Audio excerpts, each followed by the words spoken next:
Hey, it's Paul, that bourbon guy. Down here in my whiskey warehouse, let's try Old Granddad 7-year. And let's compare it to the new shelfers. That would be Wild Turkey 8-year, Old Fitzgerald 7-year, and Jim Beam 7-year. Let's see how they compare.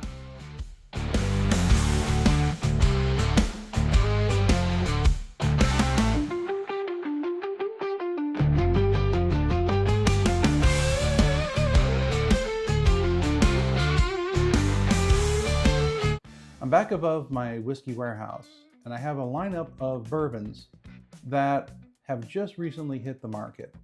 And this is an interesting shift with the bourbon industry where they're reintroducing age statements. It all started back with the Jim Beam Black Label. Previously, never had an age statement on it before. Now, it is a 7-year. This particular bottle I got signed by Fred No. I was able to meet with him over at the Party Source where he was there signing bottles. Wild Turkey. Everyone is familiar with 101. It's a great go-to. It's a wonderful warm-up. Decent to have at bars where selection is limited. But now they are offering the 101 in an 8-year age statement. Old Fitzgerald. They are known for their decanter series, similar shape to the bottle, slightly larger, but typically older and much more expensive. This is a 7-year bottle and bond. Not to be confused, they do have some lower shelf Old Fitzgerald, totally different. This is going to be more closely associated to the decanter series. And then finally, I happen to have the Old Granddad 7-year bottle and bond. That's also from the Jim Beam distillery, but this time Old Granddad offered in a 7-year age statement. This is kind of fun and kind of interesting. These are all supposed to be relatively economically priced. They are supposed to be relatively accessible on shelves at most liquor stores throughout the country. So like I said, Beam was first to do this by changing their black label to a 7-year age statement. Wild Turkey and everything else. Now, what's interesting is that prior to this recent release, everything didn't have that age statement, but if you go back a little bit further, there was an age statement on these bottles. So what happened? So back in like the mid 2010s, there was this sudden boom of consumers wanting bourbon. That was the start of the bourbon craze. All of a sudden, the distilleries realized the demand from the consumers far exceeded the volume of bourbon that they were producing, such that there was no way they were going to run out of supply if they continued with their age-stated products. So they had two things they had to take care of. One, they had to drop the age statement and start introducing some younger age barrels into the blends, so that it can meet the demands of the customers so that the bourbon is available for consumption. They don't want to sacrifice on the profile of the bourbons because that's what you come to know and love. But they knew that they actually had to start introducing some slightly younger barrels into the blend so they can keep up with demand. The second thing they had to do was they had to invest in their distilleries themselves, where they're adding more distilleries, more column stills, more rick houses, so that they can hold more barrels and they can manufacture more bourbon. That way, it's there, it can age, and ultimately we get to the point where we are today, where now they can start reintroducing an age statement on top of these bourbons again. So I believe we're finally at that point within the bourbon industry where the manufacturers or the distilleries have caught up with the demand and they are now able to go back to their original program of age statements. So these are the lineups. I have already made pours and I am going to be using my solo blind. I've had these sit out and air out a little bit for about, about 15, 20 minutes. So everything's in there. I put labels on the tags. I'm just going to give this a spin a couple times. That way I have no idea what's here. And what we're going to do is we're going to sample each one of them, let you know what the notes are like, both in nose and in taste. And then finally, just for fun, we'll do some rankings. But this is really kind of fun. I know I've had the 8-year before. I know I've had the Old Fitz 7-year. I just had a brief taste of the Old Granddad. Haven't really dived into the Black Label, but I've heard good things about that. So it's time for us to compare all of these. So I am going to move these bottles, as you hear me clanging the glass, off to the side. So now I happen to have my samples, and I'm going to take them out of the carousel and have them line up so that we can do a comparison of everybody. I'll move that a little bit over. And there we go. So now I've got the 4 lineups. I have no idea what the order of everything. It's time to get in, and let's start with the nosing. We'll start with this one.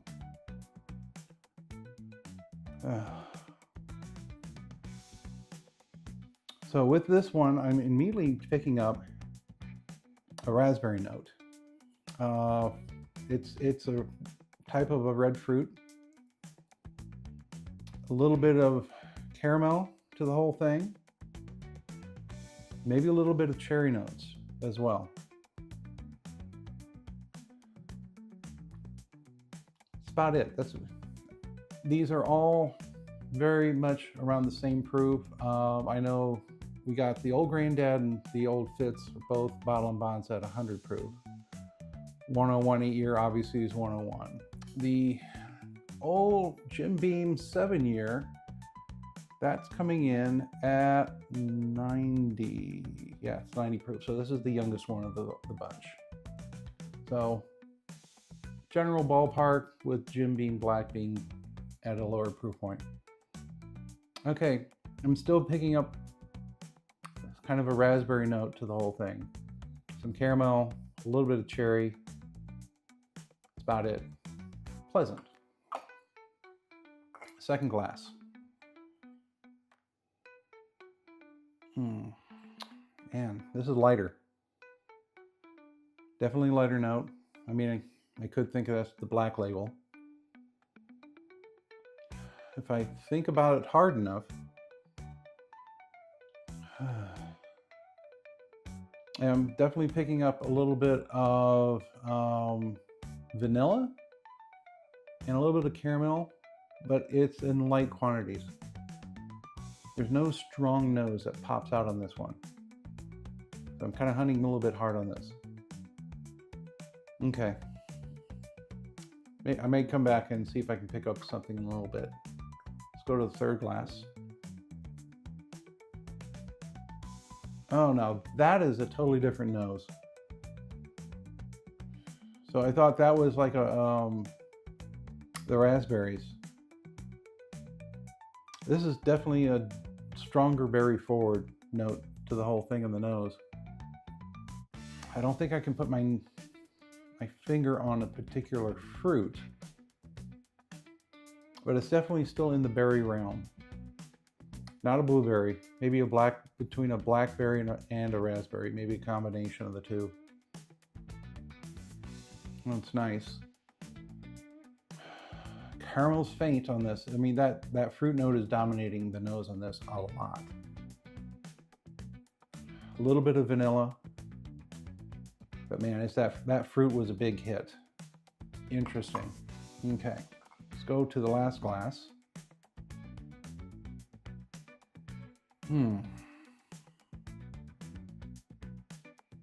Again, it's kind of like the second one. Kind of struggling to pick a note out of this one.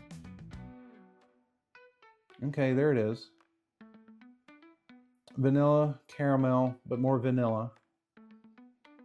It's very similar to the second glass. I know they're all different, but let's compare. Okay. I'm picking a stronger nose out of the second glass than I am with the fourth glass.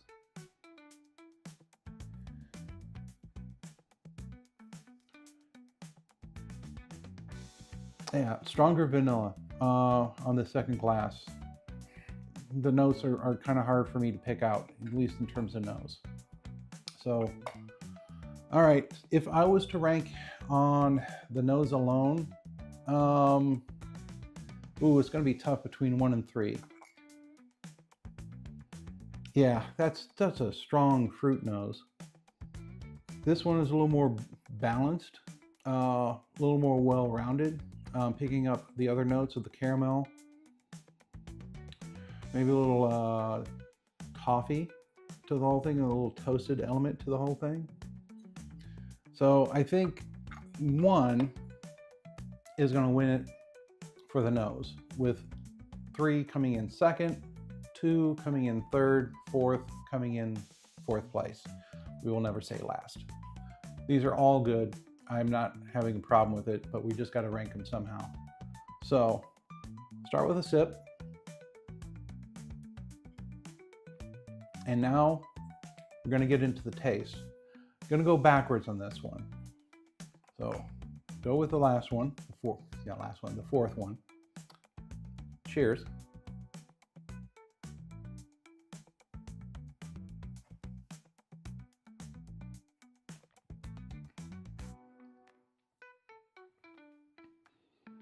That's got a nutty note to the whole thing.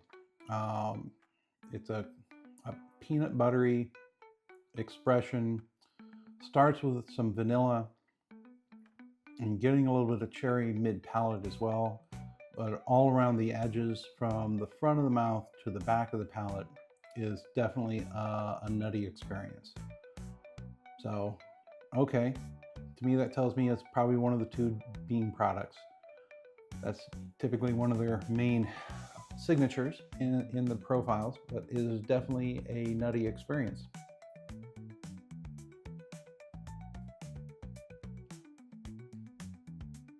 Yeah, that's definitely more nuttiness than anything else.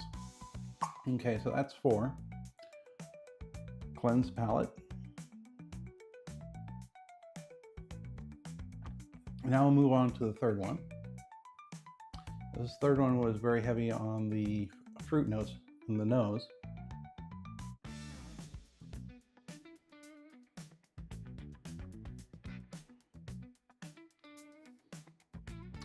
That fruit still transitions somewhat into the palate. It's not as strong in fruit in taste as it was within the nose. The fruit flavor is strong mid-palate. The front end, it's sweet, hard to register anything on that one. Maybe it's just a soft vanilla. It's still lingering a little bit with the fruits. It's definitely in the berry family. I can't tell which ones. It's probably a blended fruit.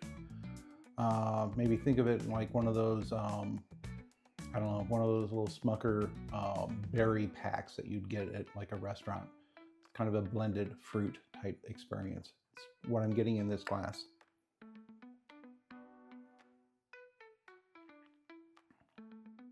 Okay, second sip, I'm picking up maybe the slightest hint of some type of a nuttiness to the whole thing. It's a sweet oak around it as well, especially in the finish. I'm not going to call it bitter in terms of like tannins or something like that from just being over oaked or anything like that. Nothing bitter of this at all, but it's definitely more of a fruit jam, as it were. So that's the third glass. Get ready for the second. All right, on to the second.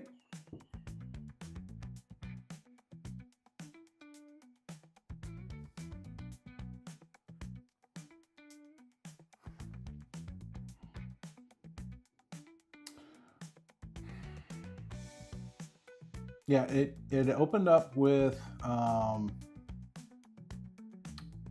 some vanilla, caramel. I'm kind of similar notes with everything. I'm not getting any fruit expression off of this one. I'm definitely picking up the peanut again. So just like on the fourth glass, here on the second glass, I'm definitely picking up peanut. So I think these two are related. These two are probably the two bean products, which would be your Old Granddad and the Black Label 7-year. Just don't know which is which. I'm just guessing here. But I like peanut butter. Peanut butter is probably one of my weaknesses. So I'm a fan. It's good. I can't complain about this pour whatsoever.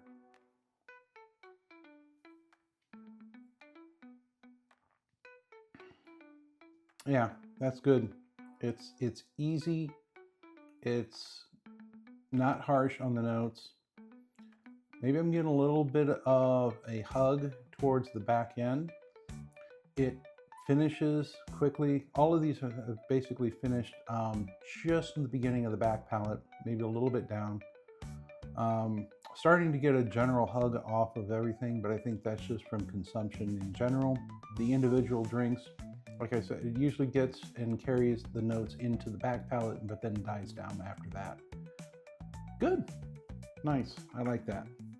Now let's get to glass number one. All right, glass number one.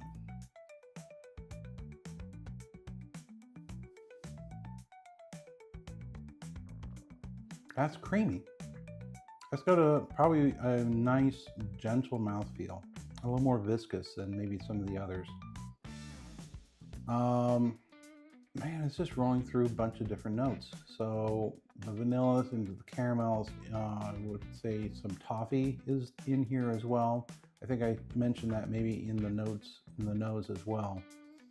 So everything I'm getting out of that nose is coming here into this glass as well. Sweet oak on the finish, which is good. Again, nothing bitter. None of these have any bitter taste whatsoever. So you're not, if you're worried about that, you're going to be actually happy with any of these that you can find on the shelves. So that's not bad. Let's try one more here.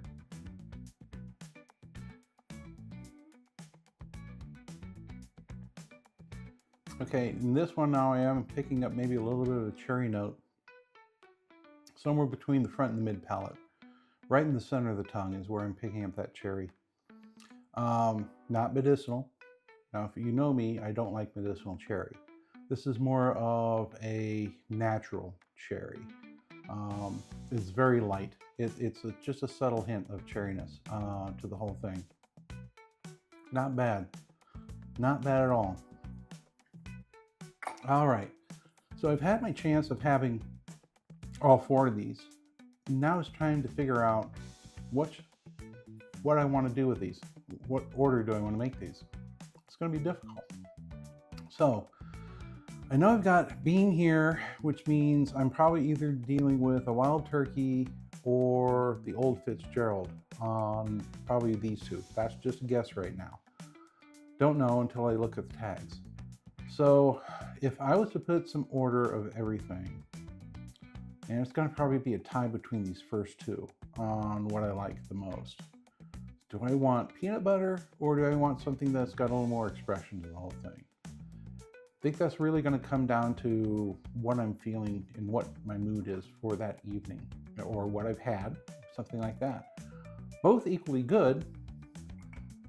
Let's do a final comparison here. I'm thinking, at least for these two, I'm probably going to leave them in the order that they're in. I'm thinking that this fourth glass is going to remain in fourth.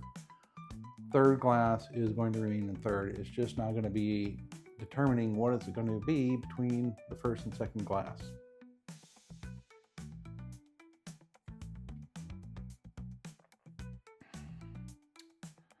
Nice, heavy peanut butter.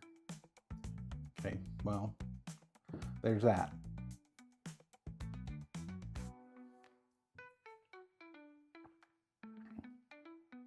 But this just has a whole bunch more going for it.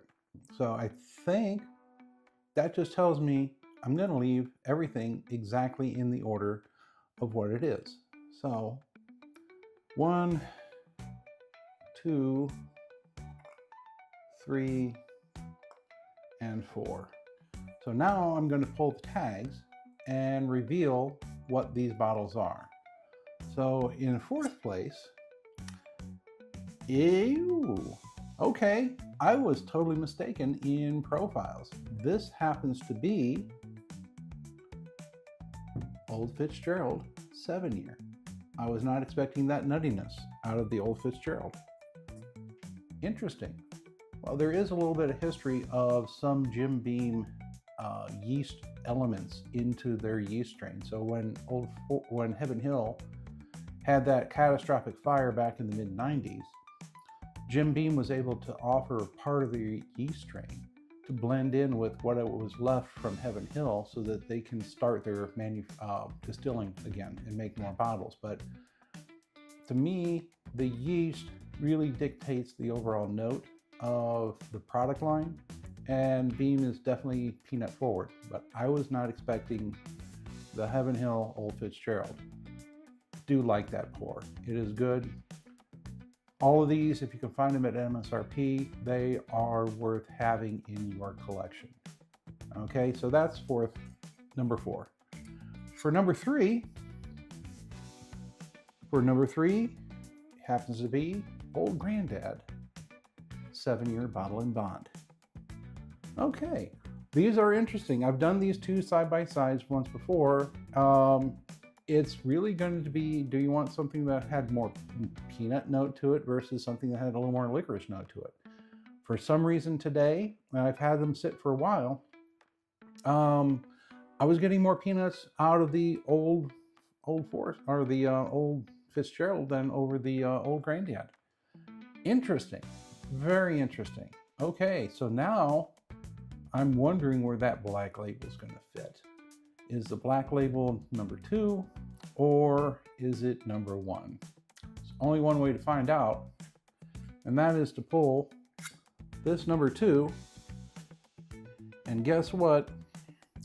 Number 2 is Wild Turkey 8-year.